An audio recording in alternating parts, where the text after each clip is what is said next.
ہمارے focal person for social media Azhar Mashwani نوجوان 2 ہفتے پہلے شادی ہوئی ہے، کل اس کو گھر کے سامنے سے اغوا کر لیا گیا ہے۔ یہ کیا ہو رہا ہے پاکستان میں؟ کوئی قانون نہیں ہے۔ شاہد حسین صاحب جو مانیٹرنگ کے ہیڈ ہیں ہمارے، ان کو بھی رات کو 1:30 بجے لبرٹی سے اغوا کر لیا گیا ہے۔ حسان نیازی جو وکیل ہے، ان کے اوپر بھی جھوٹا مقدمہ بنا دیا گیا۔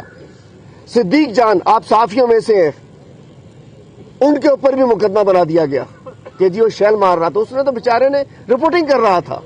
میں کہنا چاہتا ہوں پاکستان اس 75 سال میں اتنے برے حالات پاکستان کے نہیں ہوئے جتنے اب ہو چکے ہیں۔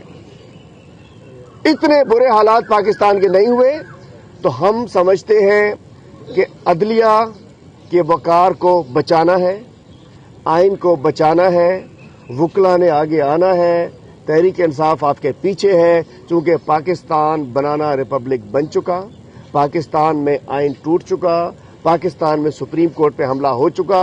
پہلے انہوں نے فزیکل حملہ کیا تھا جسٹس سجاد علی شاہ کے اوپر، اور اب انہوں نے الٹیمیٹلی اسی طرف جا رہے ہیں۔ میں سمجھتا ہوں کہ یہ اس طرف جا رہے ہیں کہ پاکستان میں ایک اور دفعہ تمام ایمرجنسی لگ کے تمام بنیادی حقوق سلب کرنے جا رہے ہیں۔ ایک بنیادی حق تھا ہمارا کہ الیکشن ہونا چاہیے، 90 ڈیز کے اندر وہ حق چھین لیا گیا ہے۔